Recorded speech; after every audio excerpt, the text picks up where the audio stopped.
Hi, I'm Alexander Theo Harris. I'm the director and one of the writers of Job Hunters, and I'm here with...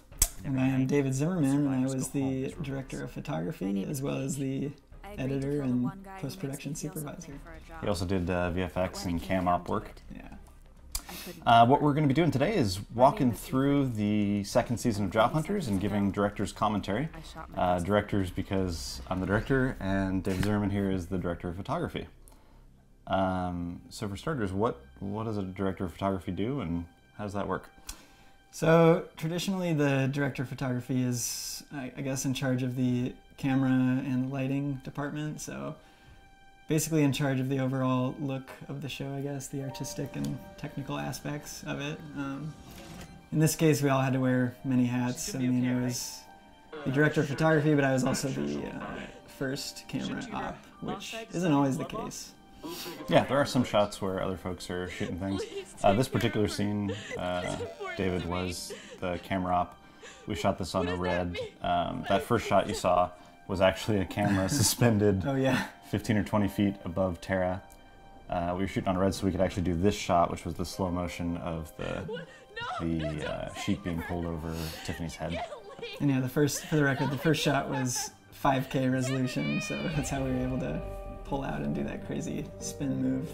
The camera was just static the whole time. Yeah, so that would have been super dangerous to actually try to move a camera suspended over the actress like that, so that was all done in post. One interesting thing I just wanted to say about the first scene is that was one of the first scenes we shot, right? Mm-hmm. Yeah, it was one of the first couple days. It was a very intense and emotional scene to begin with. Mm-hmm. It's very tense. This scene we had the awesome help of Zach Kahn, who is a very talented parkour guy. This is kind of a cool fight scene. Yeah. Little fun fact, I feel like probably a majority of the fight scenes that you'll see in Job Hunters were choreographed about 10 minutes before we shot them, probably. There is one fight scene that we'll see a little later that was choreographed well in advance. Yeah. And we'll get to that when we get to it. But this is kind of a fun scene. The intention was to sort of tease that Tiffany was still alive, because at this point we're not sure whether she's still alive or not. This is the first confirmation we get that she is actually passed. That grenade hit was done with a sheet of cardboard to kind of blow her hair. Yeah. And we just flashed a light at the same time to get that effect. It came out looking great with the sound. Yeah, it did. Probably ran it about 10 to 15 times to get it right, but... So yeah, all these little shots that you see for a split second, these are all things that we did over and over and over and over. Every scene here took, 4 or more hours to shoot. I don't think we ever finished a scene in less than 4 hours. Probably not. Many of which took a full day. Hey man, I think she's trying to... Yeah, every time the camera cuts around, that's another shot. And another shot means another setup, another breakdown to get things in the right position and squared up. Wait. Devin's medical case is one of my favorite things. That's actually a Dremel case that was painted. We did that because in Battlestar Galactica, all of their medic cases were actually power drill cases that were painted. So nice. A little theft of the idea there. Look at this shot right here. That's a tip-off that Tiffany is a synth. Every photo on that page is all of Tara. Yeah. If you watch the show very carefully, there's actually quite a few Easter eggs spread throughout. Hey, Devin. But I'm not sure everybody has, or anybody has caught a few of them. We'll point them out as we go. Nope. At least the ones we remember. There's a lot in there. Yeah. Worst part is I can't even tell myself he's wrong. I'm sorry. I just wish I could talk to him. I love Avery's little look right here when she realizes her idea. Oh, wait a second. Love that. This is a really cool shot. We had a movable wall, and being able to pull the wall out meant that we were able to get shots from behind where that wall should be. So this position for the camera is actually in where that wall is. This is such a cool shot. I love this. This cool spiral staircase that we got to make use of. This is actually the same location. It's a couple floors up. This mansion that we were shooting at had so many cool opportunities, including this roof that we knew we had to make use of. One fun little VFX note is in that first wide when you saw Devin come out the door. The fun fact is that the roof was extremely dirty, and so that was actually a VFX shot where we had to clean up the entire roof because it looked terrible. All right, Avery, let us How many VFX shots would you expect there are per episode? Oh my gosh, probably Okay, Avery. anywhere from like 75 to 100 75 to 100. on average. And the vast majority of them are not things like gunshots that we saw yeah. earlier. It's mostly a lot of stuff that you would never even notice. Mm-hmm. And we'll point out a couple. I know the next scene has some, particularly as we transition to night. But there's a lot of things that you just wouldn't expect. Ooh, one other note, right there on that shot of the door. We had a fan point out that the door lock is on the outside where they are, Yeah. which is something none of us realized at the time. But Which doesn't even make sense. Why would you have a door lock on? It's because there is an additional apartment up on the top of this roof that we're not showing in the shot, but somebody could lock the other roommates in the house from being able to get up here. But it seems weird if someone could scale up the wall to... Oh, no. in the arena. Yeah. Employers. So Job Hunters was entirely shot in one not what you did, location, with the exception of the arena Some stuff that's random person outside and a tries to couple do of your job other fine, but unique shots that we'll point out when we get to them. hold my But the vast majority was all shot in this one mansion, and this is the roof of that actual mansion. That was a VFX shot where Yep. we cleaned up the ground because it was so dirty. It was actually easier to do it in post Yeah, than it was it really to just was. take a broom and mop at the time. Just know that I never should have done it. But this mansion had so many cool locations. The common room, the theater space, which we show, the debriefing room. All those are actually within this mansion, and we wouldn't have been able to... Even the backyard, which you see a little bit of Yeah. in the first season. guess is Yeah, we would not have been able to make this show without this mansion, which provided so many cool locales that just really upped the production value. So this shot is a VFX shot, Back of it's a hammer. Well, the bottom of it is and it's still a VFX shot because that night sky is not real. We live in Seattle. There's a lot of light pollution. There's no way to see the stars like that, particularly on still camera, out here? Max. while thank exposing you. the actors in Avery front fell of us. asleep hours ago. That is such a gross shot. We also shot that shot about 4 or 5 times. There's a lot of drool from Avery on the floor. Here's a secret that the actress there doesn't know. We just thought it was funny to see her drool, so we wanted her to keep doing it. So we shot that maybe, I don't know, 10 times too many. Oh yeah, oh yeah. We probably had it on the first try. It starts. Just gross. Gross. Yeah. We're good. Friends? Christina was a very good sport about it, for the record. Yeah, she was. So any of the shots like the ones coming up here where Max is carrying Avery, this is a lot of work for an actor. Because remind you, this is like 15, 20 takes of this, where Avery is, particularly since we just reversed, that means there's a whole nother setup of this. That's a lot of Max carrying Avery. And he's a pretty buff guy to start, but he was definitely more buff by the end of this shoot. This is one of the very few locations that are not within the mansion. Yeah. This was shot at an apartment building to get this hallway, which doesn't exist in the mansion. Every hall in the mansion, actually there really aren't very many hallways in the mansion. There's not. It's all designed to sort of not show that there's other Pretty rooms. open. Sure, Avery. Kind of a unique architecture there, so we had to go elsewhere to get the hallway look. Wait, you don't mean... So there was very little direction for this scene. This was a lot of Max just doing what he wanted. Worked out pretty well. And Jen, our props person, had a good time covering him in stuffed animals. Hey, Avery. Yeah? Thanks for that today. Love this theme. Yeah, this music's great. I know. I like the scenes in the dark because there's no explanation of where the light in this room is coming from. There's no windows in Yeah. the safe house bedrooms, so I don't know where that light is coming from until somebody turns on the light. I think we decided it was just like some sort of ambient, what was it, bioluminescent, futuristic light. in the We scene. added that little pulse to the plasticon because we weren't sure if people would understand what that was when he picked it up. This shot again was just Joe doing his thing.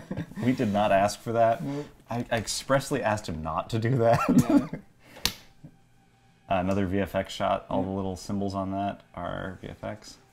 Little Easter egg in the corner. You can Yeah. see The robot, you can see the blanket there think you're in my says bed. SYN for SYN, the sorority that she's in. Yeah. Tiffany's back. Tiffany's back, and we intentionally designed that episode to not make clear what sort of back she was. Yeah. It just kind of was a weird scenario. All right, on to episode 2. Great. So this is sort of a reprise of the end of episode 1, which I feel like we don't see a lot. We don't really do like Yeah. recap style scenes. Yeah. You're in my I bed. remember old children's cartoons always used to do this after the commercial break, where they'd come back and Yeah. re-show the same Yeah. scene again. Okay. See you later then. This is still one of those scenes where you're not quite sure what's going on with Tiffany.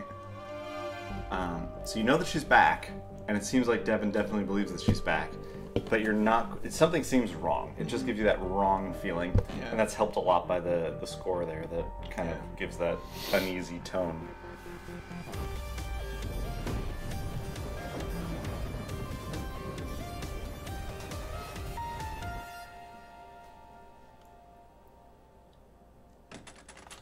So in contrast to Max, or I'm sorry, to sort of show the similarity with Max, Avery is there sleeping in the most like unfortunate position, just like very ugly sleeper. Same as Max, to show that they're sort of related in that way. Tiffany's alive. Whereas Paige and Devin both are still in the comforter there and still looking very similar to show that sort of pattern. You're alive. Oh, you're alive. I am That hug is so sorry. awkward. If anyone didn't get it by now, that's such a tip off. In your chest, and because Devin touched you, I'm going to be your new housemate, Tiffany. What are your names? Tiffany, you know us. So this room again is within that mansion. This is an actual We've been in room the house for Yeah. weeks. that had 12 of these awesome leather But I'm recliners pleased to be your friend. that we used for screenings and all sorts of other stuff. We made as much use of this room as we could. It's a fun room to shoot into because the ceiling is like painted gold. It's like this reflective gold, and Remember us at all. so typically we just kind of blast a light into the ceiling and it would light That's an easy everything fix. Let me pretty just well. go get my moxide and... Yeah, for every one of these shots, you know, the lights you're seeing in the background are not the actual lights that are lighting the scene. They're there sort of just to have something on screen. Whereas the actual lights are all off screen, and they're these big sort of things that provide enough light so that the cameras can actually operate. Cameras take a lot of light to make things look good, otherwise things come out pretty grainy. So in all these shots, there's a very large light that's blasting at the ceiling right now. All these outdoor shots were shot the same day. The MAEWIN logo is replaced there. This is Jana. Jana did an awesome job just being this creepy Effie style character. Brought her back from season 1. We actually wanted her for more scenes, but she wasn't available for everything. The smoke there coming off the mugs is actually VFX. Yep, So that it's was yours truly. I did all those. so if you're doing these scenes, you know, this could take hours. Like there's no way to keep the stuff in those cups hot enough to keep giving steam. Yeah. So all of those have fake steam coming off them, which is crazy. Yeah, it's pretty subtle. Didn't want to draw a ton of attention to it, but We can talk just a later. nice little addition. One of my pet peeves is always seeing cups in films that don't have liquid in them. So we made sure there was actually liquid in these cups to get that look. I feel like actors pretty readily forget that there's liquid in cups. Oh, the plasticon. Oh, also, yeah, you briefly saw it with the Nuclear Redemption game that Max is playing there. In the season 1, we actually shot some live action footage, sort of some first person shooter Hello, everyone. stuff, and added some VFX to it. But this season, Stephen Hudson, one of our best VFX guys, he My best friend Avery. just created this whole Nuclear Redemption scene, totally just CG. It's Joe was pretty- such a sweet guy. He wasn't willing to push Tiffany hard enough. That took a lot of takes to get something that looked reasonable. How could you do that to your friend? She needs our support now more than ever. She's not my friend. That's not Tiffany. She lost her memory. So Max is obviously the only person who knows in this scene what's going on. He hasn't bothered telling anyone because from his perspective, you know, Tiffany was dead. She wasn't coming back. That was it. Synthetic organism. So he was mourning with everyone else the same way, even though he knew that she wasn't Tiffany with She wasn't a deceased in synth? the traditional sense. Wearing her skin like some kind of monster? I love that line. I love that line. Max's reactions Before to they wiped her it. memory. MAEWIN put synths in houses. And here comes the I don't know explanation. why. But about a year ago, she started showing a glitch. The program that was supposed to delete her old memories wasn't The working. poster that's behind So I Dave took the there is opportunity to one of the ones that teach her Liz through Leo, our lessons, make her artistic lesson director, put tolerable. together. They just look amazing. There's another one behind Tiffany's head right now. Oh, and on the back walls there, all those posters. We only had 5 of them, 5 different posters. So every scene we were moving them around from wall to wall. And we had to, Jen, our prop master, had to keep track of which, and set dresser, had to keep track of which one was where. Yeah. And there was a lot of scenes where we wanted to do sort of loop arounds and just couldn't get there. It was really great having those art pieces this season because, as you notice, all the walls in the common room are just sort of this cream color. Terrible color. Yeah, nothing really pops. So having those colorful posters is really nice. Yeah. The only way we're gonna get our Tiffany back The is by heist. reverting The her. heist. This is one of my favorite episodes. Do that. And this whole cutting sequence, I think, was the bane of your existence. Yep. So David was our editor in addition to being our DP, or one of our editors. Yeah. There's a lot of folks who put a lot of time into this. But this scene, he showed me the first cut, and I just said no. And there was this conversation of, well, what are you looking for? Well, basically, to start, the scene was I cut it together pretty traditionally. It didn't have any of Split these screen. crazy wipes and split screens. It was just cut Great, together so like a let's put her normal in the scene. chair. But The chair is a generation. Alexander was no. I was like, no, I need to, like There's only one 10 times this. And this references the Thomas Crown Affair and some other Oh, things yeah. that had this sort of split screen feel to it. But we didn't shoot it that way. That was the problem. We didn't shoot it with the intention of doing this. So it was a lot of work on your part to put this together in a way that made So we need a sense plan. Yeah, and was actually useful. it was a miracle that we actually had all the footage that We need a made it mirror. work in the end. This is probably the only way that this could be cut together at this point. One thing we haven't mentioned is this absolutely gorgeous opening yeah. sequence. This whole thing, it went through a few different iterations. You want to talk about that a bit? Yeah, I guess it did. We kind of started with one that was. Man, I'm trying to even remember what the first one was like. I kind of forgot, but basically we took inspiration from shows like True Detective, and I know Alexander had mentioned was it like Doctor Who or something like that. We basically just watched a bunch of different TV intros that we liked, and we wanted to kind of spice it up for season 2. So we ended up coming up with that, and we sent it to Alexander, and thankfully he loved it. Right? I do. I absolutely love it. This is such a cool scene. Again, VFX shot on those mimic masks. Oh, man. This is a cool scene. We really wanted to have that feel of the casino heist, and you can't do a heist without having a casino. So the fact that Tiffany is theming her party as a casino is no accident here. This is a gorgeous Steadicam shot. David was on the Steadicam for this. Despite the sort of sped up transitions around the room, this is all one shot. Yeah. And a really cool shot. This was all mapped out. It took about 1:20 to actually record each take. And it was a lot of work. Doing a 1:20 long shot Oh yeah. is a very long time to ask everyone to stick with it and not screw anything up. Yep. There's a lot of That's why, opportunity to screw things up. a one take shot is really fun because it's exciting. I think for everyone on set because it's exciting for us because it's we don't want to mess it up, but then also the actors don't want to mess up their lines, and being the camera guy, oh man, it was scary just trying to hit every single That point. whole move is so beautiful. This was But such a cool shot. It's one of those things where once you nail it too, it feels so good because then we're VFX just though. like, oh great, we're done with this scene now. We don't have to get any pickups or any close-ups or. So we intentionally didn't show the epistolematic when it transitions across because we couldn't do that effect there because we normally have fishing line and a whole thing to actually rig it up. Cool transition here to the actual door. This hallway. Tell us about this hallway, David. So, you'd think it would be easy to find, a hallway to shoot something like this in, but we didn't really have an ideal location to do it, so we ended up shooting it in Sinasora's green screen studio. So the only thing that's real in that scene that you just saw was the carpet that they were standing on. So the walls don't exist. That hallway doesn't exist. That's all visual effects. And that's ridiculous. That is a that gun is so cool. But the idea that we couldn't find a hallway, so it was simpler to do it in post, is ridiculous. Cloaking chip. Cloaking Military chip. grade, high-end stuff. Paige, you're the smallest, so you're gonna open the door from the inside. Still has stuff on it. So this whole shot is fake. The carpet is real. All the walls are fake. It's all green screen. Cool plasticon photo. So again, the walls here, fake. Fake. Still fake. Except that wall behind Megan was real. There's one real wall, and it's the one actually right now behind the guys that says MAEWIN Medical. We had vinyl decals made for that wall. And the door itself is real, because we needed it for a lot of shots. But all the walls there are all fake. Nothing's real here. Sharona's about to work.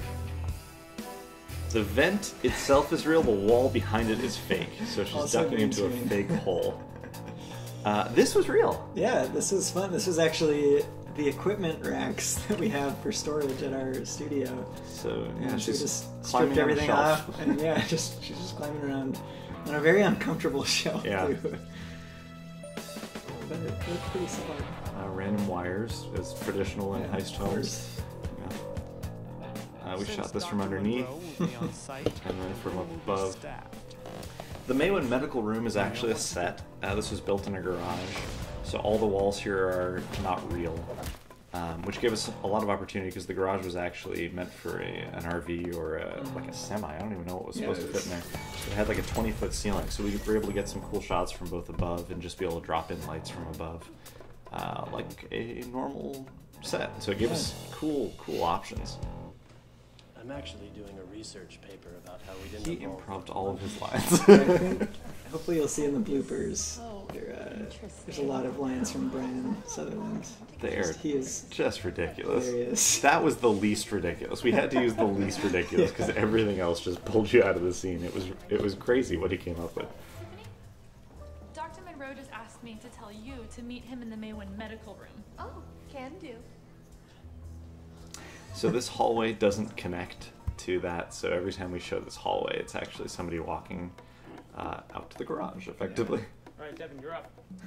Now for the dose of Devon This juice. is a fun scene to shoot. You're sure they'll wake up from that, right? Yes, because we want. This is also funny to shoot because, as you notice, Max in the background is stripping off his clothes to get into the Again, we the didn't medtech ask him to do clothes. that. No, he's just always taking off his clothes. And you know, of course, like any shot, we had to run it, 6 or 7 times, and so we'd be like, "All right, cut, put your clothes back on, Joe," and you'd have to get dressed again. He was stripping and putting his cloths back on for a very long time. These masks are crazy. They're vinyl masks, and again, VFX around the eyes and VFX around the mouth, and the mouth is tied to the audio of what people are saying, so they pulse. What's cool about these, though, is once you're in them, you have to be spray painted into them with this white paint, because it sort of flakes off when you take it on and off. So once you put it on, you have to stay on for hours. I was told to report to Dr. Monroe. So there was actually a light. Chris Parker built in, who's one of our prop builders, built in a light into the base of the mouths. It didn't pulse with audio, and it wasn't that bright, but it was a good track point, I assume, to actually add the... No, it did help. And even like there was a shot a few seconds ago when Devin was facing the cabinet, you could see the reflection of the light in the cabinet, which I thought was just kind of a nice extra detail because people probably just assume that that's all VFX. But... So this is somebody dropping the epistolomatic from above. Again, we have that high ceiling, so somebody can just drop it down. And the chair here is actually an old 1950s barbershop chair. And it weighs about 3 tons. Yeah, it's got this hydro... I don't know, some sort of hydraulic lift system. So it's got all this oil, like hundreds of pounds of oil in it, to raise it up and down. It took about 4 or 5 guys to move that chair. Yeah, it was crazy. And you couldn't tilt it over, otherwise all the oil would spill out. No, here's oh, this shot. This shot. Oh my god. I love this I think scene. everybody was excited to see how this scene would turn out after reading reading the script. The script was very different. It actually specified that we'd cut away to a jackpot casino slot machine. Yeah. And the shot itself was just so good. There was no need to cut away. Once she's in the chair, we'll cycle her pattern back to her old self. Huh. Just to reiterate, all these medical room shots in this episode Pattern have processing unit. so many VFX that you may or may not notice. I mean, obviously you'd notice the wall screens there, but Glad to know there's Avery's such a good so much involved with every single one of these shots, tracking the little medi slate that Devin's holding, and the wall things, and the thing for hollow Tiffany. halo. Yeah. Avery says Dr. Monroe's on his way back. We have to go now. That wall, the stuff on the wall behind there is inspired by the screens in the Avengers. And trying to emulate some of the similar shots that they have with their computer systems. I feel dizzy. I could kiss you. That was for the Tiffany and Max shippers, having that little I could kiss you line. I have an affliction only you can cure. This whole I wanna be your romance is so companion. gross. this Dr. Monroe Avery romance is just disgusting. Holding? Not interested. No. The lipstick all over his face. Oh, just Is gross. it really you? Really? So the girls have been in heels all day long at this point. Okay, So those tears are real. Yeah, they were legitimately in tears filming the scene. We felt bad. We had to keep running takes, but Avery's earrings were so heavy, and I know her earlobes were starting to hurt, and their heels were hurting. Just got a little dizzy. It'll It was a pass, mess. sir. What's this? Oh, sorry, sir. I must have hit that by accident. I'll take care of it right away. All the voices are added in post. Those are all modulated actors who don't actually match the actors who are in the suits. Really kind of fun. That was the heist. It was one of the most complex episodes we had to shoot. Yeah, shooting and editing and everything. It was a tough one, but it was a lot of fun. Yeah, it came out really neat. So this is the lovely Trin Miller, who is gracious enough to come out and play Lynette, who I think is probably the most hated character on the show. For sure. I feel like every other character has some redeeming quality. Yep. And Lynette is just awful. If you have the chance, pause the show when you see this list. Read through that list. Ben, our props person, and I think Liz also helped create just a ridiculous, full of good stuff. Yeah, listen, I'm Well not worth really a reading. roommate type, so if you just sign the form, we can get you transferred before my 3-day window is up. And what happens in 3 days? Sign the form. So menacing. I was gonna say also, if you ever get a chance to pause on Paige's photo wall, there's some funny juxtapositions of photos. Yeah, there's on a that couple wall. there that were intentionally set. So there's a running joke this season about shooting every kiss in slow motion. I don't know why. So I did not direct it this way, but Trin just did it herself. Look at that ring. She kind of just twinkles it a little right there. I didn't even notice that until we were finally airing the episode, but she did a great job of just selling that scene.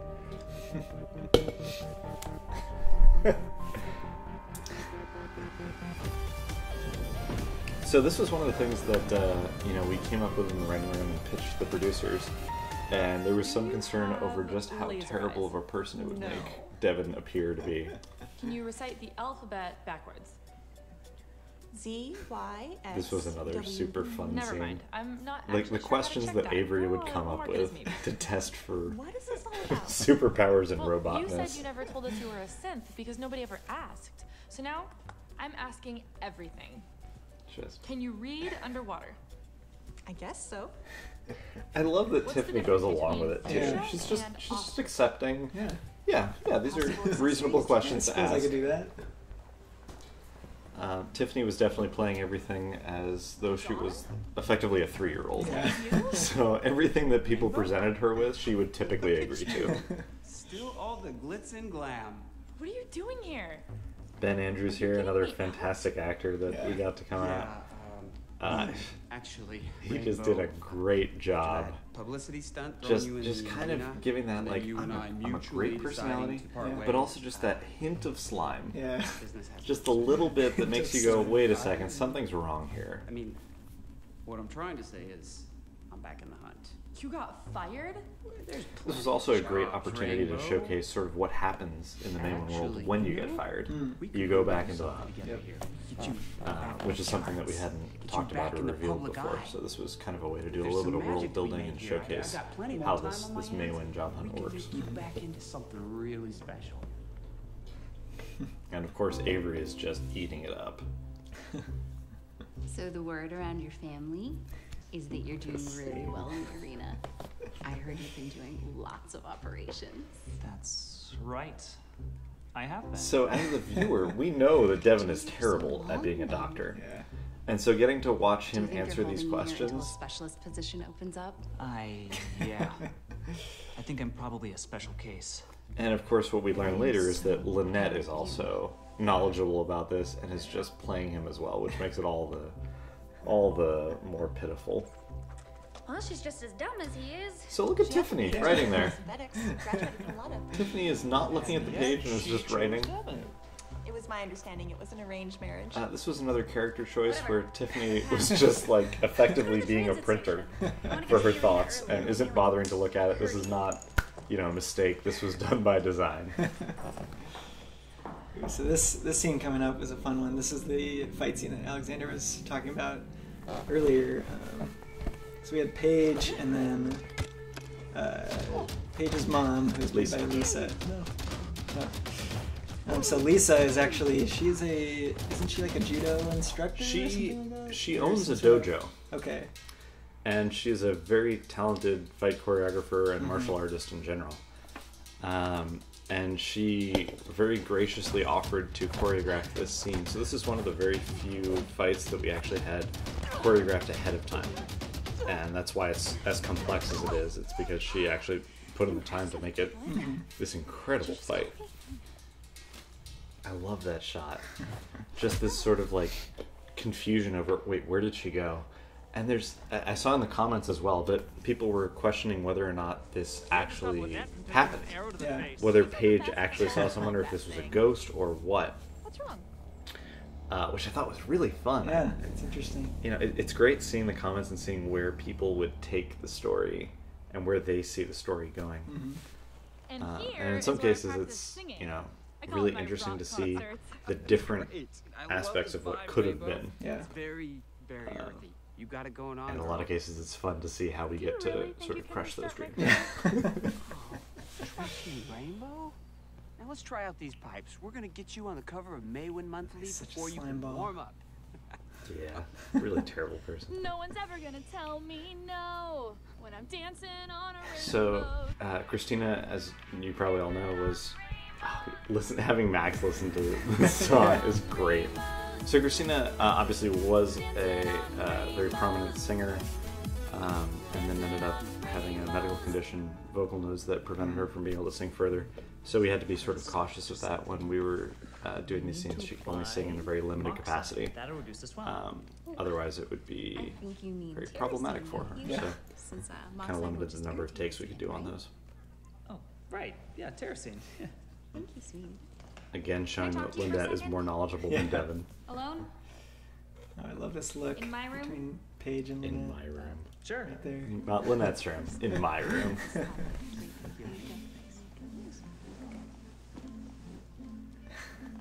Just that horrible glance. And then I love that in what we don't see on screen is that Lynette grabs out the terracine and starts applying it. Yeah. We ended up cutting it, but she just knew what to do and was sort of pandering to Devin. What did you want to talk about? Are you serious? I should have said something, but we didn't get to that point. So we intentionally shot them really far apart for this scene. I did. We put them on separate beds, staring at each other. There's this huge gulf between them. Do you care about her more than anyone in the world? Horrible tension. We could have shot them much closer. We intentionally did it really far apart and as equals on separate beds. You don't get to choose your family. Sometimes they do awful things. And this is where Devin just crushes her. But also, this is one of my favorite I care about you musical a lot. themes. You guys have probably heard this many times, but You this just little look up to piano you. riff is sort of I need someone I can trust. the Paige and Devin love song, I guess. And where Devin stands there, it's where he's gaining power in the scene and finally telling her off and then leaving. It's just a very neat sequence. Yeah. And then where does Paige take it out? She takes it out on her mom, which is of course the reveal for this is the person that we saw earlier.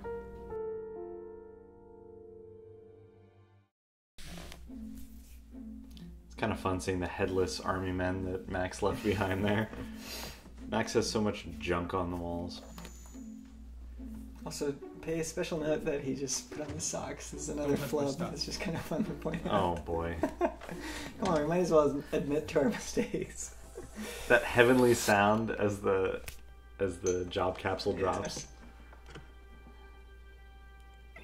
Maxwell Caulfield. This is a fun thing to shoot as well. We actually had, in this shot right here, where you see Devin, that crazy light kind of strobing on his face. We actually had a little flashlight shooting through a water bottle to kind of give that weird look on his face. So. And that was my voice. It's one of a couple times that my voice actually makes into the show. I also play the voice of the film announcer.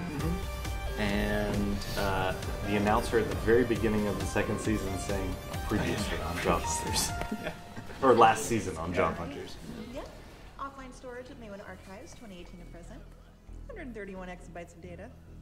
And you know So exabytes are a tremendous amount of data. Huge. Yeah. Huge. 131 exabytes? Yeah. Wow.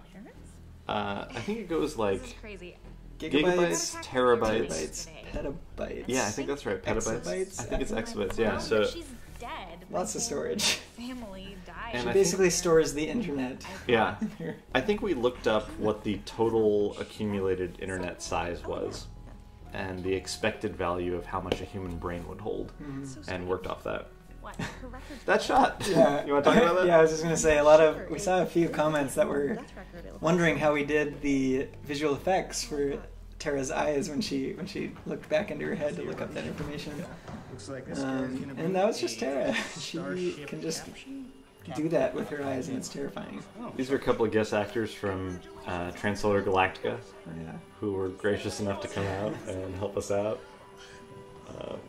So that line was actually improv by them. A job offer capsule. Congratulations, Max. You get out? That's so exciting. So all the other characters are sort of that's my voice there. All the other actors are sort of struggling with what this means as far as, you know, one of the group finally leaving. What? And then of course Max just turns them Max, down. this is a really good job. Yes, and I don't want it. So this is why you've been in the house so long? Because you're insanely So picky? why doesn't he want to be in the house so long? No. No. No explanation. Keeping Max a mystery as usual. Oh, and there you notice his bare feet. That's all I wanted to point out. Yeah, great.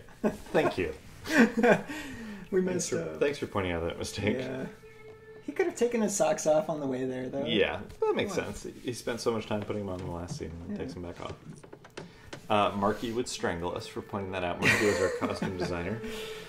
She did an incredible job on the show. The reason that all these characters have sort of a distinct look is because of Marky. Really great Including this scene. Why are they both wearing stripes that sort of match? It's to show that Devin has been dressing himself to match the girl that he's after. Since I have a job offer, and it's this really sad thing where they're kind of matching, and one of them is just totally shutting him down. Yep. It's better that we stick together. Part ways. Oh, Devin's so thick. It's painful. It's painful how thick he is. Oh, and good luck on your job search. Remember, Again, really cool props made by Chris Parker. Unfortunately, they were very fragile and fell apart constantly. But they did have practical lights inside them, and we added the little pulsing effect. And Good thing, too. I don't think she was going to last much longer in the arena.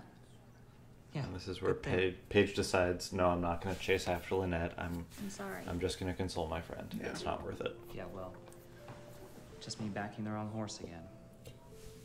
I don't want to be the wrong horse anymore. I regret everything about that line. But I do like this hug. It's really nice. It's nice. I'm so excited. So that train is fake. Yep. No more killing, just paperwork and That sweet was pension. I feel like we'll get to more train stuff later. So this train is real, except Yeah. the back wall. We built about 8 feet of an actual train, and otherwise replaced it with VFX train. Yep. So we'll see a lot of that later.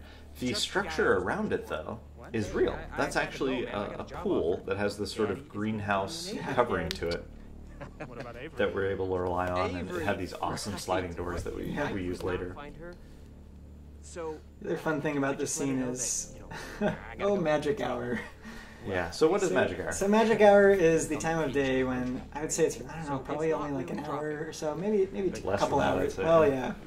Magic hour is basically when the sun is setting. And so right around that time, everything, it just has this really nice golden light to it. And when you shoot scenes at magic hour, it's great. Like, everything looks beautiful. But the issue with it is that you have a very limited window to shoot it, and you may or may not have noticed in the scene, but it gets pretty dark pretty fast in the scene.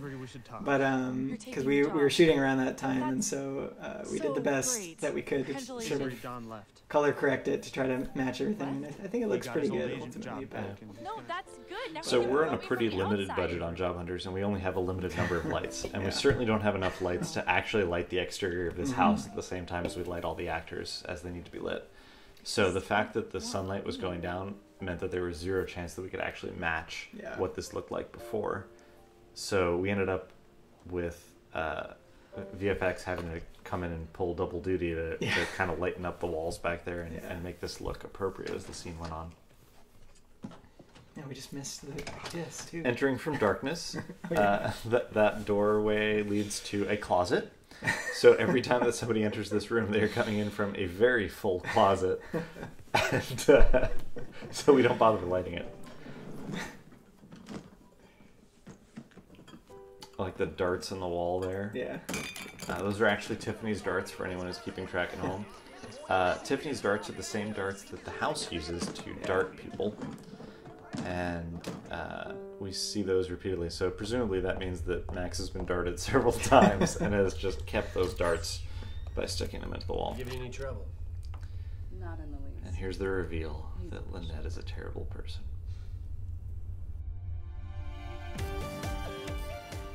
Episode 6. This one was a challenge for a number of reasons, which we'll talk about as we go. Yeah, so for starters, it was a huge crowd of people. A lot of people that we had on set.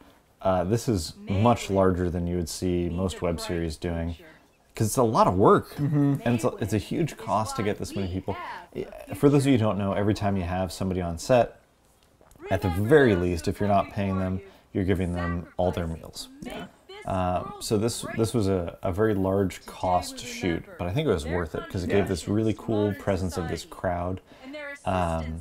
Here by Audio, who did our sound design, did a great job making it sound like she was talking over a loudspeaker. Of course, she was not. She was actually just talking. And Hereby did a great job making it sound like she was talking to this crowd.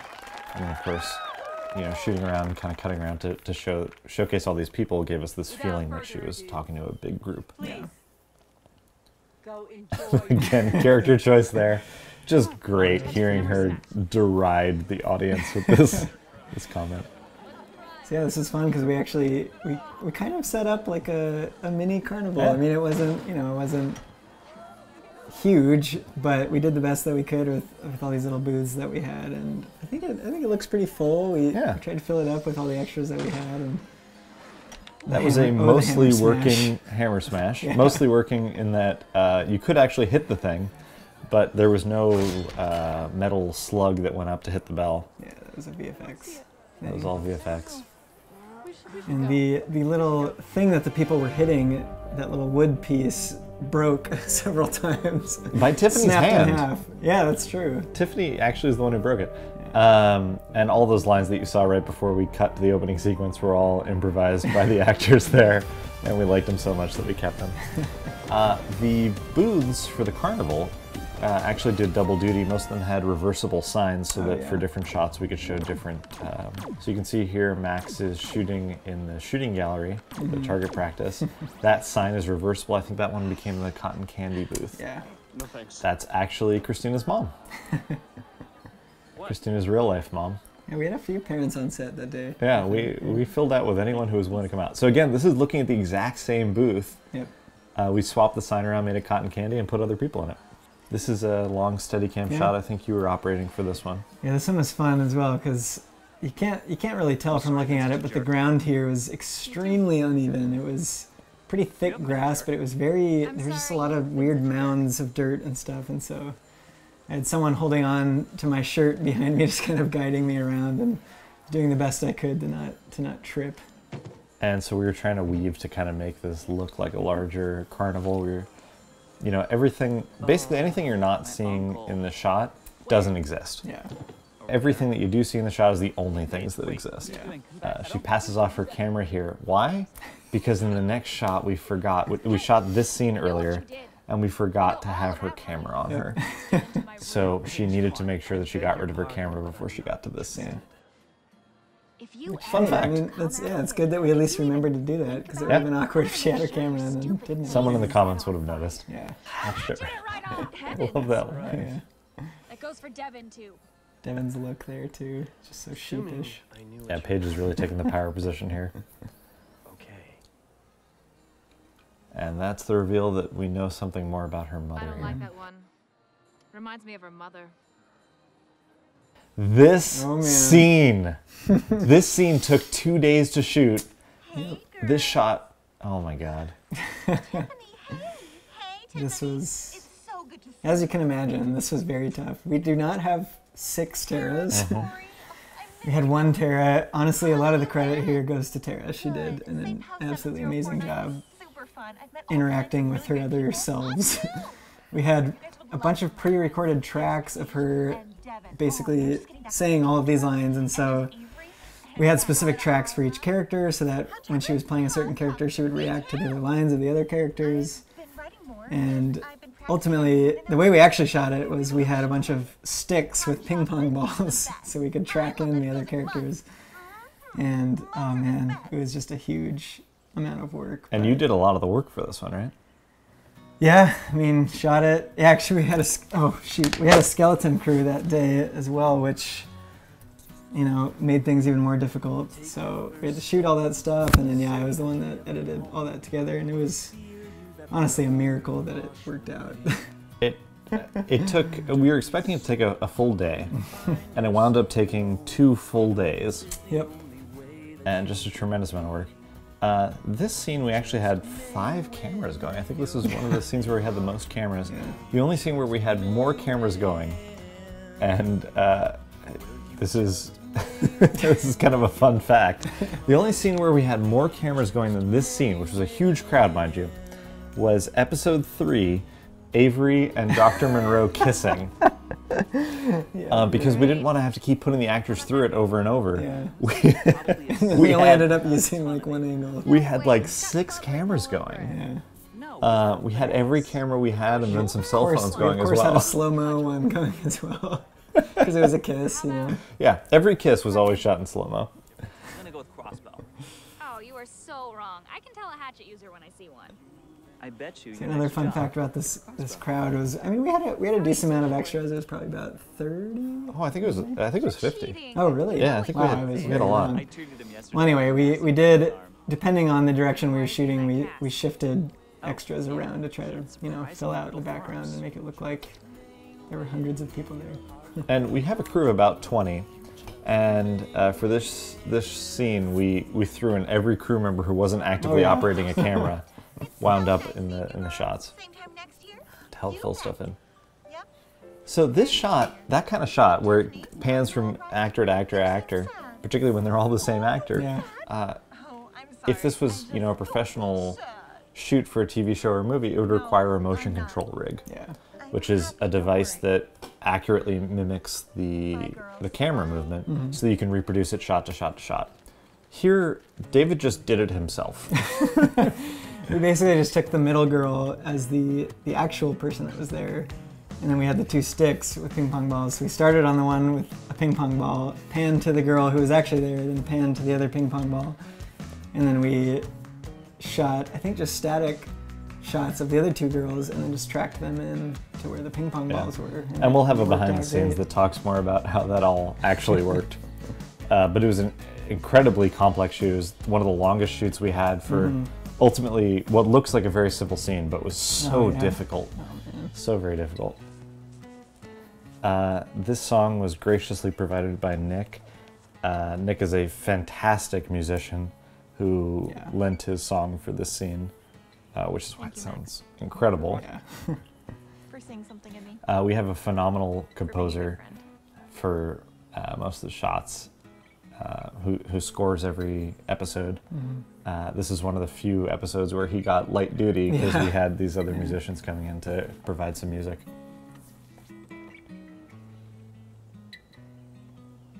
I liked this transition too. This is a fun one. Another VFX shot. It's getting pretty late, isn't it? This was shot on a crane, wasn't it? Mm-hmm. We kind of lowered in. Yep. Hey, where's Or was Avery? that done in She post? went to get more food. No, that was a crane. That was a crane lowering in? Yeah. That was a while. That's a really pretty shot. I like this. 5 minutes until trains depart. That's a cool shot. Yeah. We better find her. Do we have time? What if we get stuck in here overnight? What if Avery does?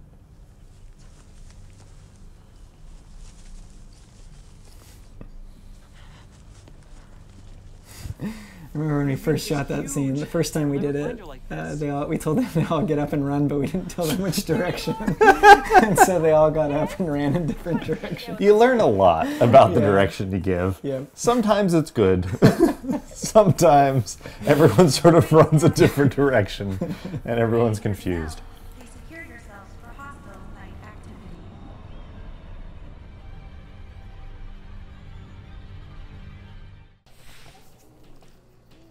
I heard that the arena at night. So fun fact about this episode, that fire is real. Yes. Which, it's so much simpler not to do real fire. Yeah. So much simpler. And we made the colossal mistake that I'm so happy with to actually keep this fire fueled for the 2 full evenings that we shot this. So the way we shot this, we got all the actors, all the crew to come out to shoot in our artistic director's backyard, effectively. Yeah. They mess up your hair? And this fire, we wanted to have that crackling look on everyone. We wanted to have those sparks. So we wound up building a real fire. And from the time that sundown hit until sunrise hit, and we even bled a little past sunrise on some of the shoots, we were shooting. Yeah. So we were shooting all night long. We had everyone go nocturnal for 2 days. Yeah. And for 2 days straight, we shot episode 7. Although the first night, believe it or not, it actually did start. It was the first night, right, when it started. It started raining and thunder. We had thunder and lightning, which just seems too good to be true when you're shooting like a scary episode like that. But The kids. yeah, it happened. We had lightning, and it just started pouring rain, and we all had to take about a 2-hour break, go inside just to make sure that the rain stopped, because if anything else, rain is just the worst for audio. Yeah, so the video actually wasn't bad. The camera is really good at not picking up rain. You can very rarely tell that it's raining in a shot unless it's deliberately trying to showcase the rain, and typically that's done by backlighting it. Yeah. So you get the sort of highlights on the raindrops. So in a lot of these shots it is actually raining and you don't tell. You can't tell. But the audio just goes to trash because as the raindrops hit all those leaves, it gives this sort of staticky pitter-patter that audio definitely picks up. So we had to call it, not for the visual side, but for the audio side. And did we end up ADRing any of this? No. Avery. None of this was reported in post. Okay, so all of it was the actual audio from on set. Kill you under most circumstances. The other difficult thing about shooting with real fire was that better hope there's no we had a lot of smoke issues. Otherwise, So we had every now and then. Thankfully, it wasn't too windy or anything, but there was a slight breeze that would every now and then would blow the smoke into the actors' faces, and some of them were just really struggling to keep it together, and also the heat on their legs was kind of an issue. So in between takes, we had to throw cold blankets over their legs and stuff like that. So mind you, this was like 8 hours across 2 different nights to shoot this episode. We could only shoot at night because we were shooting outdoors, so it had to be during the actual night. This was a real forest that we were shooting in. And few years ago. We probably went through a small forest as far as fuel for that fire, just to keep it burning all that time. And then typically we'd have somebody off screen, either our props person or Forrest, just with a stick, prodding the fire to get those sparks to creep up so that we could get these shots. They just got stuck like we did. I don't know what happened that night. I like this shot because it's the longest time we ever hear Max talk. Yeah. Max is this really mysterious enigma of a character. And this is one of the only times that we get a look into his psyche and get to see a little bit about how he thinks. And it's him recounting a story of his past, which gives most of the background of what we know about his character. This shot's really cool. He did a great job with this. Again, real smoke, real sparks. None of this was VFX, which... for a show where we use VFX way too often, this was a lot of work to make it practical. Practical being the opposite of VFX, for the record. For those of you who don't know, practical means that we actually did it on set as opposed to having it done in post-production. So, fun fact, a stick that's lit on fire, which is what the script called for, doesn't actually stay lit. We were dipping that in kerosene between takes to keep it alive. Weapon lockers. Do you want to talk about that shot? Yeah, here's a fun VFX bit. Is that one wide shot you see of the weapon lockers right there? In the script, it called for basically a virtually endless row of lockers, and we had one really awesome real set piece. Hang on. Sorry. This line. Oh yeah. I love this line.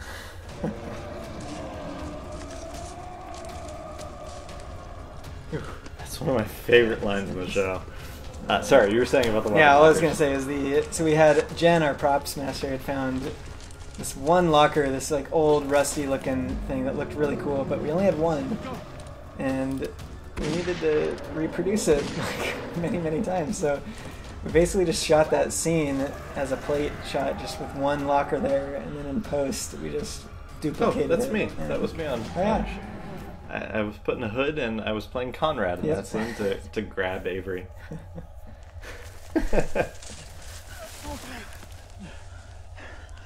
One other fun lighting trick, that gun flash you saw in the background was actually, I think, David Hudson. He was just holding an LED panel and he just kind of flashed it. He was just kind of holding it against his body and then flashed it against the trees as a gunshot. So yeah, our gunshots were practical effects effectively, but not in the traditional sense. But shooting at night, that was a huge long shoot. And it's really hard to give that illusion of nighttime because cameras do need a lot of light to actually operate. So being able to light enough that it looks good on camera while not looking unrealistic is kind of a tough balance. So I just wanted to point out this first shot, in addition to a couple shots that have already happened, I think, in the series, was shot on the iPhone 5. Just that'd be a fun fact. There's a couple shots in the series that were shot on iPhone, purely for the sake of being able to say we shot on iPhone. I think we shot on 8 different cameras for this show. We shot on the Red Epic, the Red Scarlet, Canon 5D Mark III, Canon T3i, Canon T2i. Jersey GoPro. We shot on a GoPro, that was I think the 6th, the iPhone, and we also shot on the GH2 I think for a couple shots. Yeah. So a wide variety. Oh, and the 5D Mark II, which is what we shot the entirety of season 1 on. We shot the entirety on a 5D Mark II, and then season 2 we shot it on a wide variety of things.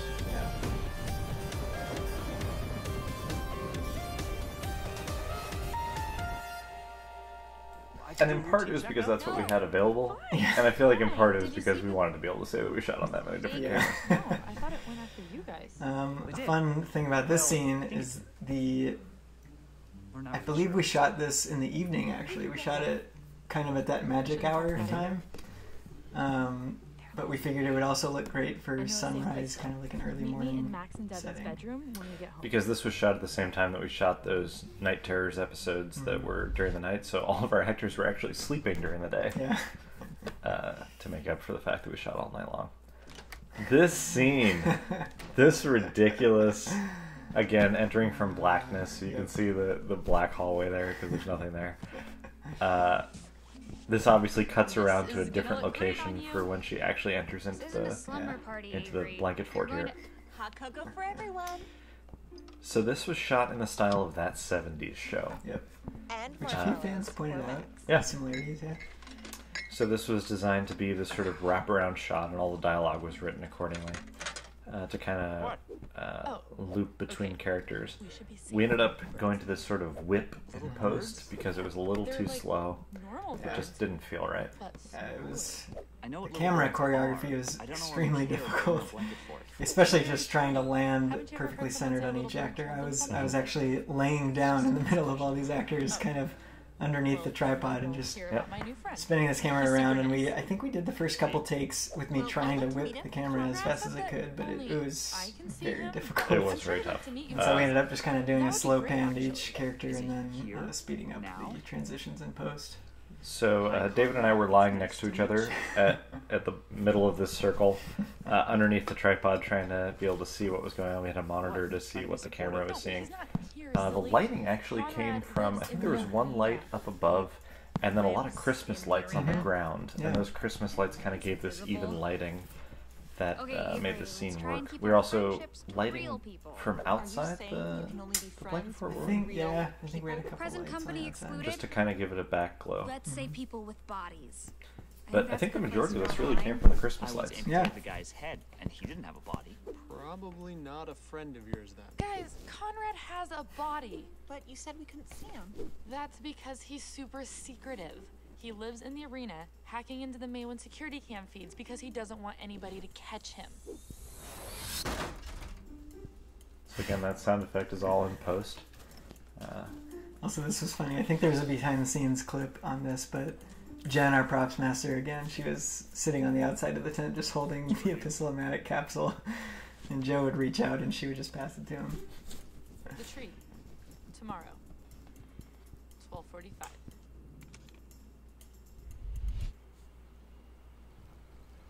And then we get to see Avery vindicated here. That is the route that I tripped on. Where'd you go after you Security cam footage that was actually done with a GoPro that we shoved way up high in that tree. It's probably 20 feet up. Yeah, I was actually standing on a ladder with a GoPro on a tripod that I was fully extending, just holding on to, bracing it against the tree so we could get it as high as possible. No, you didn't. Yeah, you didn't. Fun fact, VFX goof there. We made a big point of saying in the previous scene. There's two VFX goofs. This is one that I'll point out, and the later one will come later. But the previous scene mentioned that it was going to happen at 11:45, I think. 12:45. 12:45. Yeah. And the timer in the corner must be on Central Standard Time. I think our excuse was it was daylight savings time. Oh yeah. There we go. Perfect. Wasn't a goof, just daylight savings time. Happened to coincide with this shoot. Yep, 11:25. 11:25. Yeah. Man. Yeah, when you stare at the stuff long enough, you sort of miss some of Super happy to make a new friend. the context. Why are we here though? Consider this a warning. You're all So you can see you can see Tiffany's darts are in her shoulder there. They're just hanging in a little shoulder pocket. We actually had to tear out the stitching on the bottom of that pocket so that we could add the darts there, so Tiffany could walk around with them. MAEWIN thanks you for your cooperation. And all these guns upcoming are all VFX. Yep. We weren't able to actually burrow into the trees and add. That's a cool transition. I really like that. The whip down into the next shot. I really like that shot. Well, I'm not gonna leave my one chance to get a job on the say-so. Fun fact: this couch fits 2 to 3 people. We fit 4 on it, and then had to put Max on the floor. So they all look uncomfortable because they are uncomfortable. VFX shot here. Yeah. We only had 4 Mercury movement costumes. Yep. So anytime you see more than 4 people on screen, it's a VFX shot, because we didn't have it. Yeah. We only had 4 of the helmets.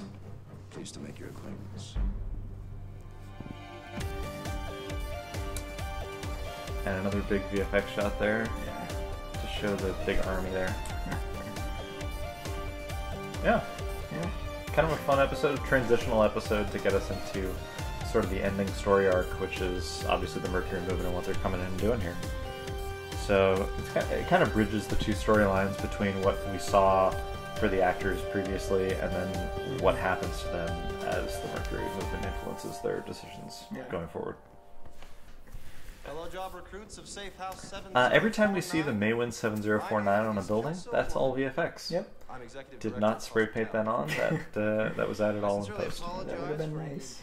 But you see that a lot. There's a ton of shots that have that, and a lot of work to make it work.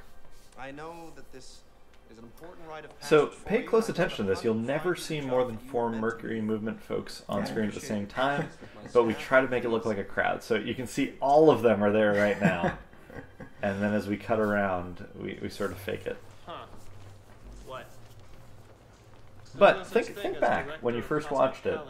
How many did it feel like were in that room? Who is? And that's movie magic right there. Who's Kelso? I haven't met him yet. Kelso Longview. The MAEWIN exec who just waltzed in here with a cadre of armed-to-the-teeth goons. What are you guys talking about? I don't see anyone. The guy who just made the announcement. Okay, you see Angela over there with the red shirt? Yeah. The guy she's So this is the first time we see Tifo Vision. What do you mean? She's not talking. And it was labeled in the script as Tifo Vision. Okay, how about that guy back there? The one with the face on him? Which was always a fun challenge because Sure, face guy, yeah. I think there were a couple times when we were shooting when we almost forgot to get the pickup shots of Tifo Vision, because I mean we got the shots where the people, where the Mercury movement soldiers were there, but we always had to remember to make sure to get it without them as well, because Tiffany can't see them. Yeah.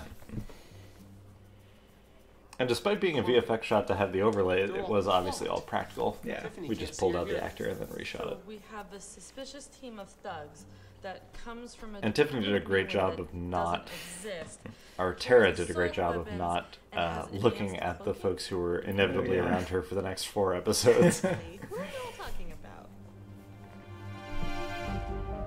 Which was a lot of work on the actress's part. Oh yeah, sure. To just pretend not to be able to see anything. I love this intro theme. We already kind of talked about the intro, but I remember when we were designing, the music and everything for the intro, I sent Jordan a track. I can't remember what the track was, but it was some, I don't know, Hans Zimmer, something cool. And I was like, just think like this kind of feel for the intro. And I think later that day he sent me back the track that you just heard. And I was like, yep, you nailed it. Perfect. And there was an original track for season 1 that was the shorter track that you're used to, was the 7-second track. Yeah. And then for season 2, I think it was up to a 15 or 20-second track during that whole opening intro. We decided to drop the black placards that occurred at the start of the episode that were sort of introing the world of MAEWIN, and built that into the opening sequence for the second season to be able to grab folks easier with the cold open. Yeah. We're cool, Katie. We're cool. For those of you who don't know, a cold open is on a television show. Before you see the opening sequence, it's that scene that you see that sort of is designed to draw in a viewer. So typically you have like a 1 to 8 minute scene that leads into the actual opening for the show. So every episode of Job Hunters always has a cold open before the opening sequence. Can't see them either. They're up to something. We need a plan. And all the darts you see in people's necks are also VFX. Yeah, obviously we never did that practically. We never actually attached a dart to someone's neck. Hey, Becca, how's it going? Are you ready for the arena? Yeah, every time, including in the first season. Anytime there's a dart in someone's neck, we never did it practically. It was always VFX. Authentication chip nonsense. I don't have an authentication chip. Can't you route around it, Griff? So Griff here was one of 2 folks that we flew in from LA for the shoot. Griff is a very talented actor, the sweetest guy in the universe, but despite what you see in the show, he's a super nice guy. The other person we flew in was Marky, who was our costumer, to make all these amazing costumes work, and she did a phenomenal job. We would sincerely appreciate your assistance. Fun fact, the MAEWIN medical room that you see here is the exact same set as the bedrooms. Yep. So the bedrooms and the MAEWIN medical room are the same room. We repainted the room to shoot all of the medical room scenes. We painted it this sort of sickly beige color. Should be up and running now. And redressed it. But this is the same room as the bedrooms. So obviously we shot all of the bedroom scenes for the entire season first. I'm Devin Monroe. So that we wouldn't have to keep repainting and redressing. Another fun fact. Yes, ma'am. Penny and Griff in this scene were never in the same room. Yep. Due to some scheduling conflicts, they were never able to be in the same room. So when they're addressing each other in this room, it's actually 2 different days we marked off. Not just 2 different days, I think we shot these about literally 2 months apart. Yeah. So we marked off on the ground where the actors should stand, and we had people stand in for the actors who couldn't be there to get this scene and make it work. That's why you don't see any wide shots. Even this gun that you see here is being held by a different actor. We really need you to come to the arena because we couldn't have both of them at the same time.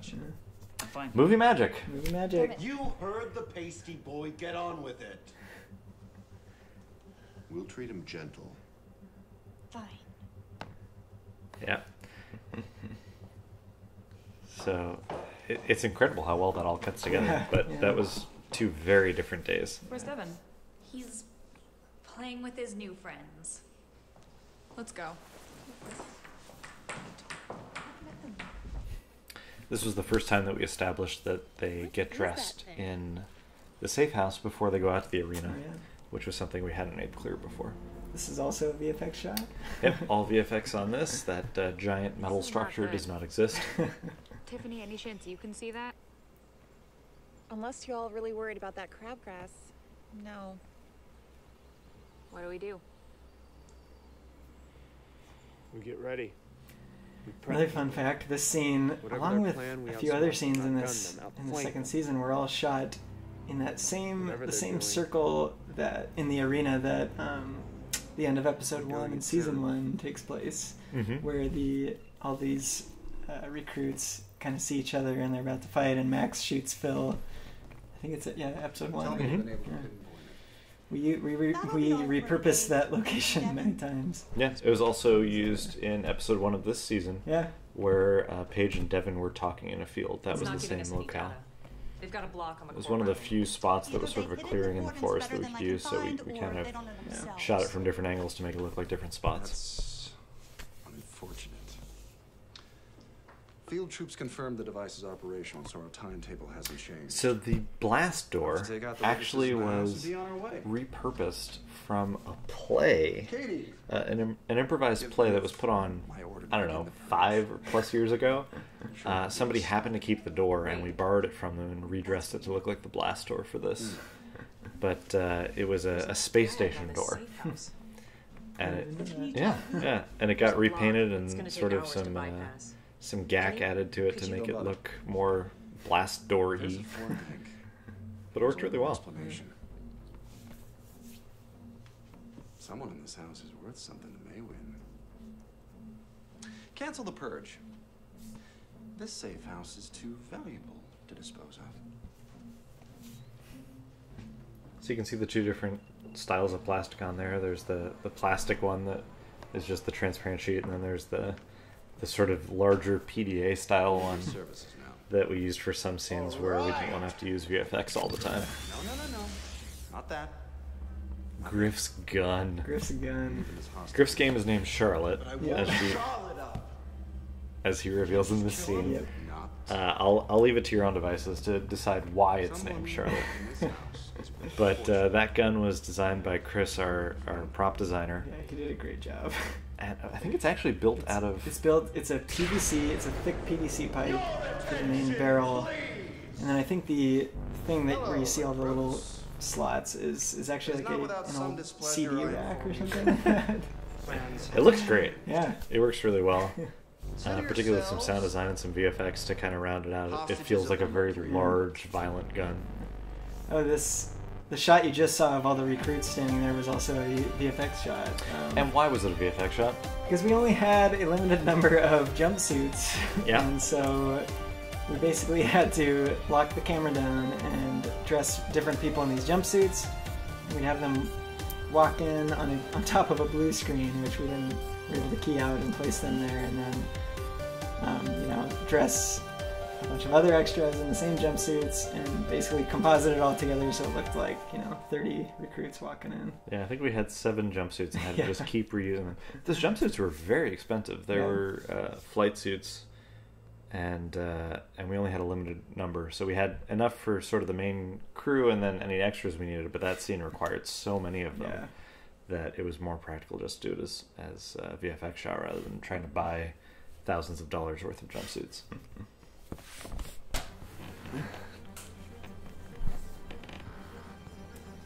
That's our cool server. That's actually a water cooler, right? And a fan and a lot of Ethernet cable. And Jen did an awesome job with this extremely long cable. It looks very cool. I regret that we didn't show it going all the way up there. It is all one cable, for the record. But I must beg your patience. You see, MAEWIN are a tricky lot.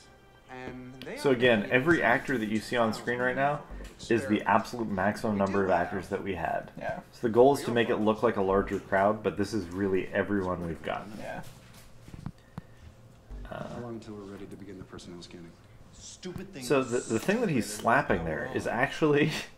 this is a very weird thing. This is an old, like, mobile computer, like way back when. This is probably from like 20 years ago. It was black and white. It ran MS-DOS and had a backlight. And I think it had the equivalent of like an old cell phone card in it. So it could connect to the internet remotely, and it had like a barcode scanner. But the form factor was so cool. We never powered it on in the show. But the form factor was so cool to use for like this scanning device. And it gave us the opportunity not to use the normal plastic on it. It was just the sheet of plastic that required VFX, regardless of which angle you were looking at it from. This, at least, we could sort of cheat and not show the VFX on it every time. In the meantime, Griff, be a dear. But it was a really beefy device. Oh, yeah. It was heavy.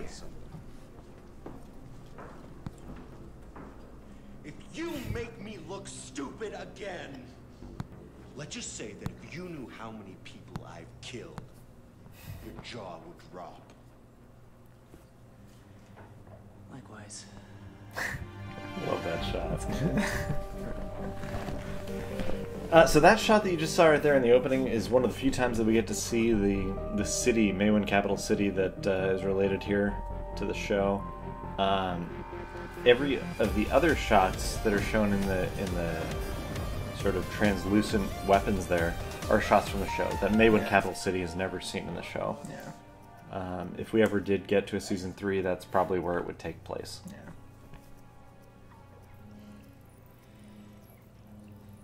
So that scanner obviously is a VFX shot, but if it did, if we were actually using the device, it does actually produce a red line like that when you squeeze the trigger there.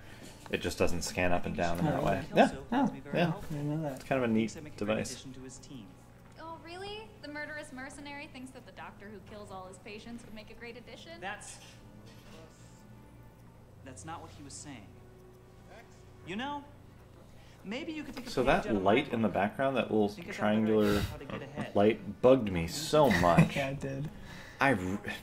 David knows how many times we tried to shoot around that thing, but there was this weird chandelier that just looked like an error in the background, and we'd frequently try to shoot around it. You can see Max's head is blocking it in this shot intentionally. It was kind of obnoxious. It was one of those things that in the set we couldn't really move, so we had to sort of work around it.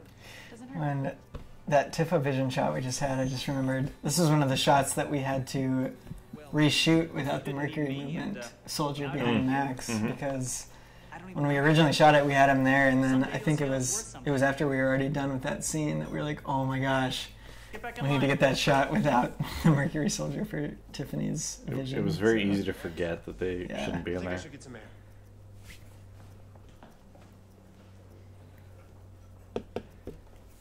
This is a fun scene too. Nobody leaves until the scans are done. I got scanned. They said I could go back to my room. So our sound designer John did some great work with making the soldiers sound heavier and more metallic as well, because when you hear Max run into Katie there, you know, you kind of hear some gear like rustle around, and the guns and the armor were actually all made of foam. Yeah, everything was this very soft foam, didn't make any sound at all. So anytime you hear either the guns or the armor making noise, it's all added in post.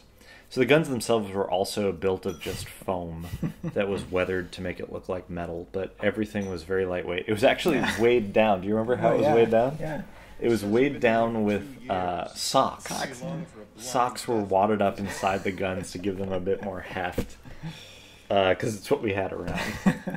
But otherwise, they were very lightweight, so they sort of didn't feel right on camera. There's the Tiffany sorority picture again. Yep. Shouldn't this be in Braille or something? This whole sequence is ridiculous. I love Paige's cover here. Right. Huh. I guess that makes sense. And Griff is just dumb enough to believe it. How come you don't have a last name listed, Tiffany? He wants to know what So your Avery is yelling at Tiffany, and Tiffany's sort of reacting to the yelling. It's just a great sequence here. Like me. I'm Avery. Maybe you've heard of me. That kid's singer? Oh, she's so enthusiastic. She's so excited to be scanned. You just see this like joy on her face, like, I'm valuable. And then it just pops up, no, you're not valuable. Next. And she's so disappointed. You look familiar. Just one of those faces. Paige Swine, huh? No, that's not right. It should say swine. And the tip off from her mom. That's what I said. How many of you are deaf around here? Sorry. My mistake. Looks like you're worthless too. Griff did such a great job of just being this really menacing character. Ah, this pretty boy. And finally, the payoff. Mm-hmm.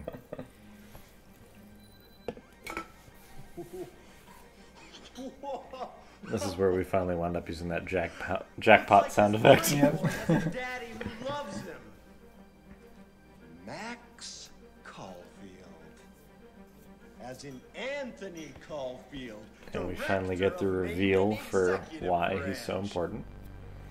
It's his dumb kid's son. Jackpot. I don't know why that sound effect is so loud. The sound of her grabbing that helmet is really loud. Let's show you. It's a heavy helmet. It's a very heavy helmet, pieces. apparently.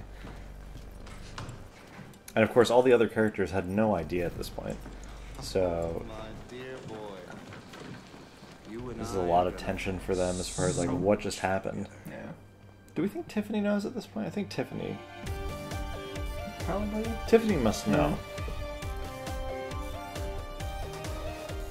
20% of participants in the MAEWIN job hunt That's my voice again. to be placed into their new careers. See a Really wow us at little repurposing of the old MAEWIN animation thing from season 1. It's weird that the torture for this scene is listening to this video Yep. over and over for Max.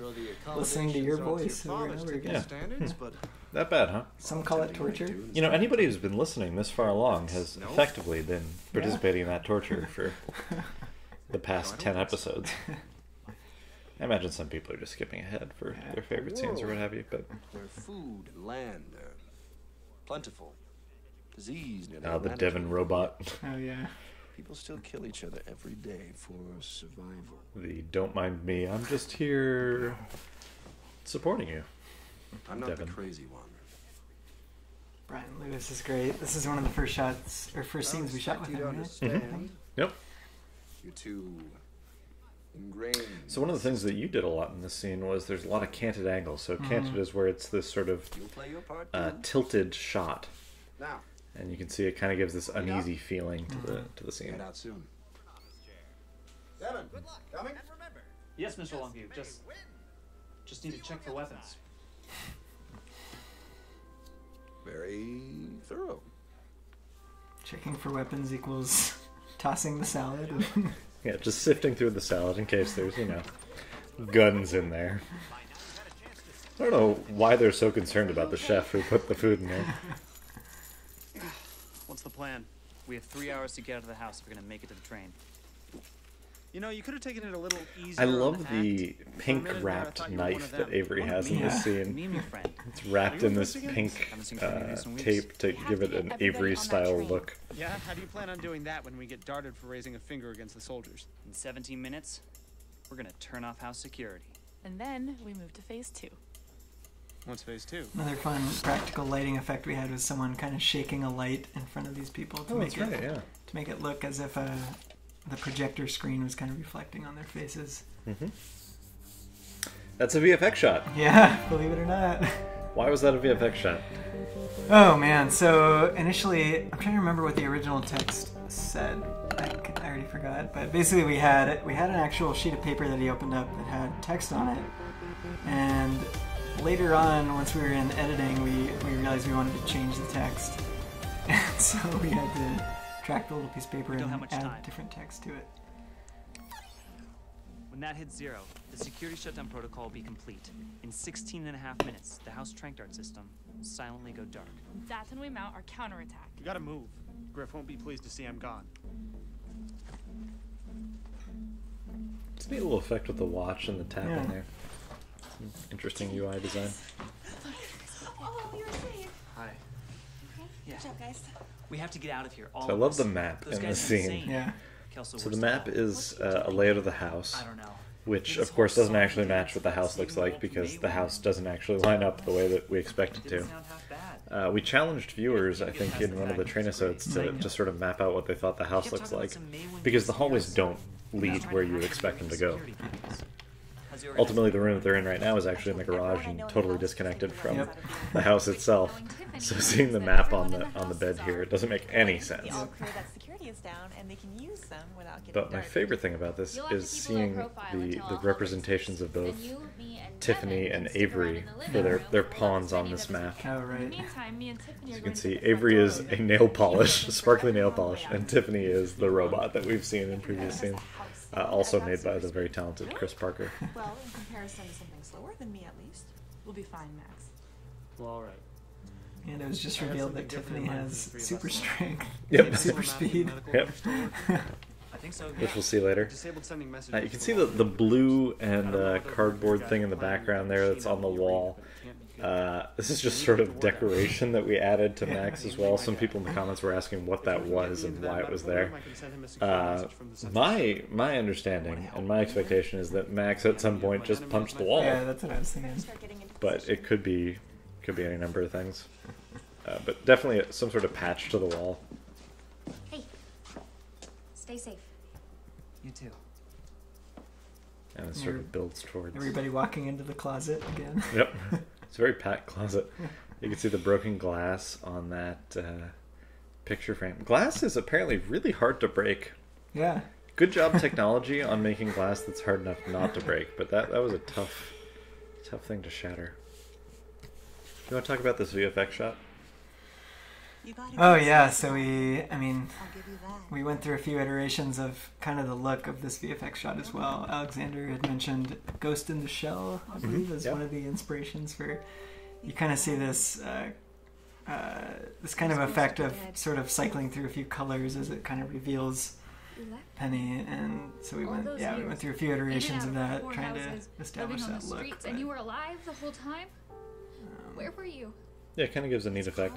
And of course, for each of those, we shot them on a green screen. You can't call me that.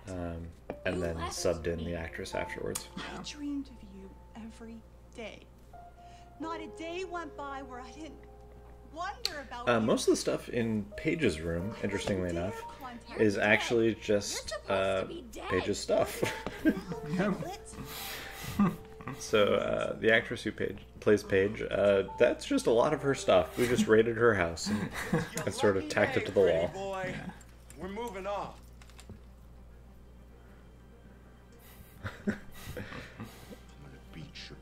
What does Mad Griff look like? Mad Griff is hungry. Tearing that bread in the most angry way. I love this shot where he just shoves down. That looks just great. It's so just, I don't care. And then again, the audio design for Charlotte the gun there. just sounds great. It sounds this powered up, sort of. It's kind of pulsing. Right here, Chuckle Duster. You want to talk about Chuckle Duster? Yeah.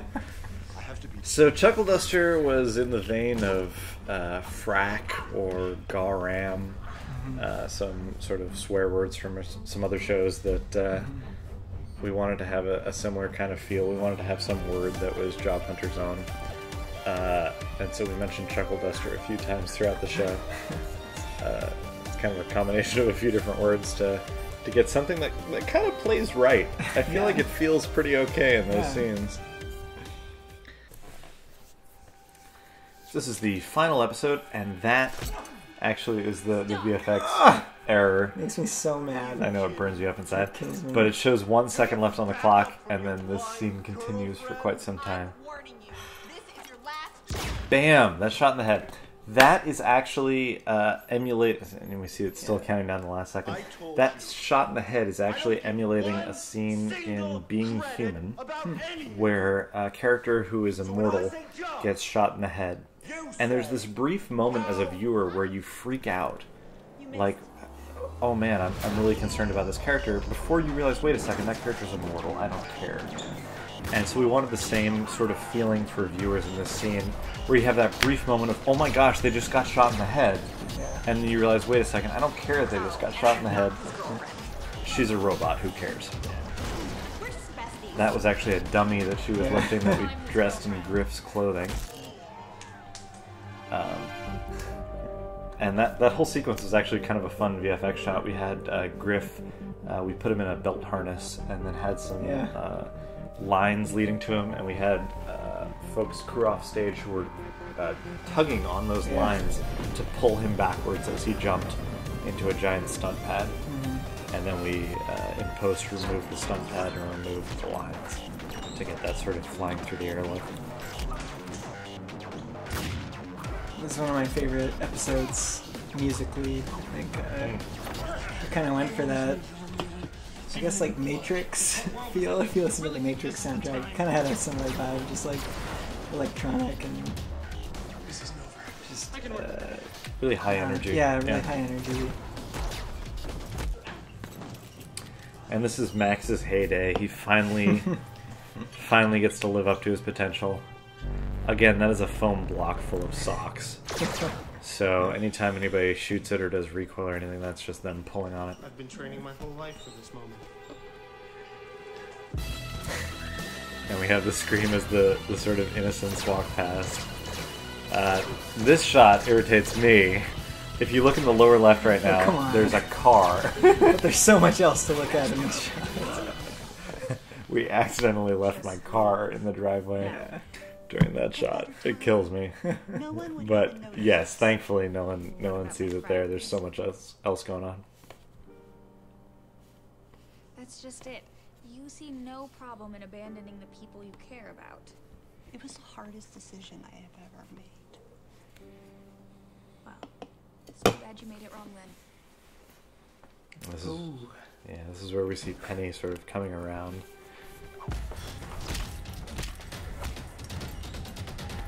Again, really fun sound design. Again, this is sort of people punching foam. Yeah. So any sound, that's a great shot. More Tifo vision. 10 o'clock, 12 o'clock, 2 p.m. Oh, a.m. 2 p.m. versus a.m. 3. It doesn't make any sense. Nope. Avery once again saying things that don't make any sense. Griff, do you copy? All right, And yet somehow Tiffany is just on the same wavelength and knows what to do. Love it. This was a practical light underneath where we lit him with red from underneath right when he hit the button there to get that look. In addition to the VFX, obviously. This is another fun scene, sort of inspired by Real Steel. Have you seen that movie? Sort of the person controlling a robot. Avery's sort of throwing punches as Tiffany just kind of emulates exactly what she's doing. So there's a lot of work actually to get them in sync like that. And sort of hitting at the same times. 10 o'clock. Right hook, punch, kick, other kick. I love that metal chink sound. That makes 2 of us. 11:30. Wait! I can help you reroute the trains away from here. You're not going to get very far otherwise. Wait. Tiffany, stop. What? She says she can reroute the trains. She? So we left a black mark on Tiffany's forehead for the remainder of this bit to show that she'd been hit there. There wasn't much in the way of VFX or makeup on that. It was mostly just the black mark, in case we wanted to open it up for later seasons or what have you to showcase what actually was occurring there. Again, that's fishing line dragging it up the tube. The epistolematic was totally practical. I think the epistolematic was actually made of a tube and a tuna fish can. Like the ends, I think, are actually just a couple tuna fish cans. Yeah, I think you're right. Yeah. More interesting. This is a great scene too, because Brian Lewis is just so crazy, and this is one of the last shots of a very long day, I think. So Brian did an incredible job on this scene. We shot this for a disproportionately long amount of time, and everyone was just getting exhausted by the end of this scene. You know better than anyone that And lo and behold, Brian's performance had really evolved over doing it over and over and over and over, to the point that he was giving like this sort of really exhaustive, really expressive performance by the end. And you know, you shoot sort of the one side of the scene, so we shot Brian first, then we shot the other actors, and by the end of it though, Brian was just giving this incredibly like tired performance that just was so compelling. Most actors, when they're not on screen, wouldn't bother like sort of giving that same performance, because you don't need to, you're not being recorded right then. But lo and behold, Brian was just giving it his all constantly. So we ended up asking him to reshot his side of the scene to get that really like tired, terrified, Joker-esque performance. And I'm so happy we did. This is a practical effect. That's actually the door. Yeah. It's actually the door opening up.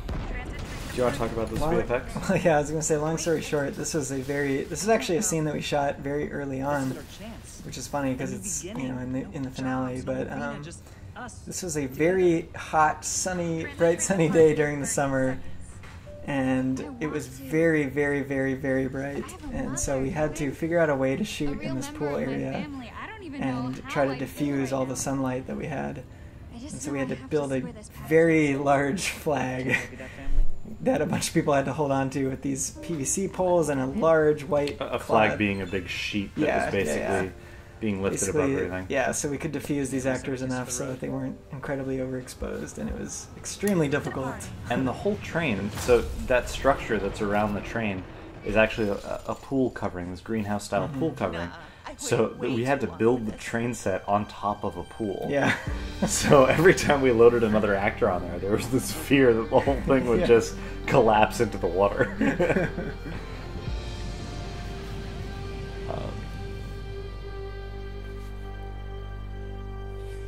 An amazing VFX shot. VFX shot right there. Yeah, we didn't actually have a massive train. This is not gonna look good on a resume. So we gave Avery the last line there to sort of capstone the series and make clear that despite everything that was going on, this really was still about jobs for them. You know, they don't know where they're going to go from here and how this is going to play into their ability to get more jobs in a career ultimately. Yeah. This ending sequence obviously features a lot of the same art and styling that we saw in the opening sequence.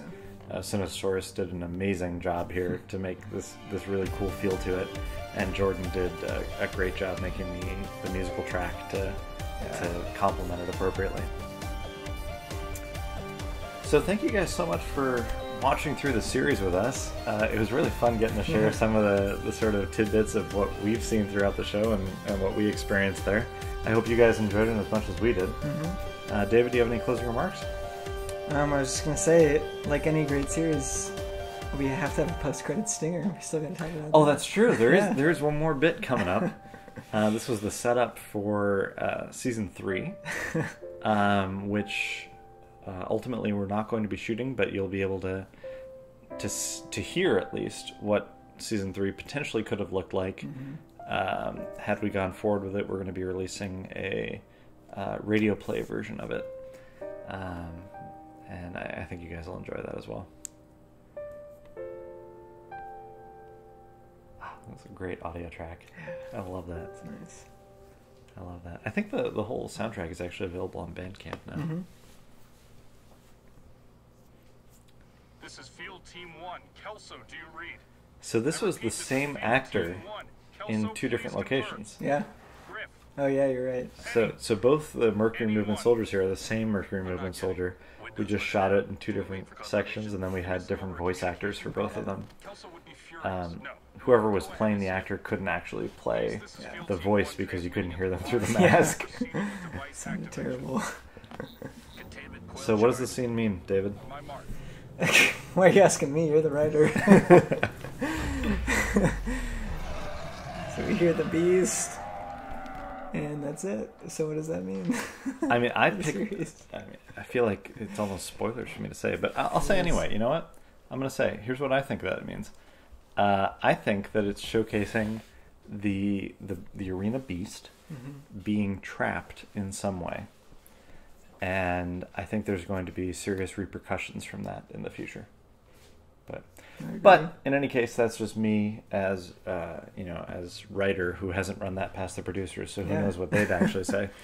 But that's at least what I'm picturing. I'm picturing the beast from episode 7 being corralled by that device. Yeah.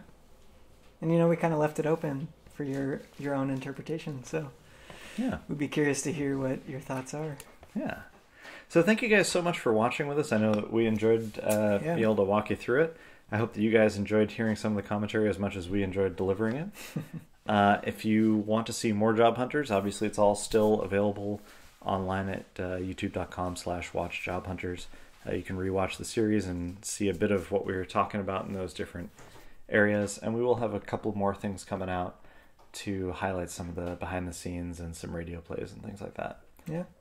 If you're looking for more Job Hunters down the line. Again, I'm Alexander Theo Harris. I'm the director and writer of Job Hunters, and I'm here with David Zimmerman, the director of photography and the editor. Thank you guys so much. Yeah, thanks for listening. And if you have any comments, feel free to post them down below. We'll take a look and respond accordingly. All right, have a good one, everyone. Thanks for watching. Bye-bye.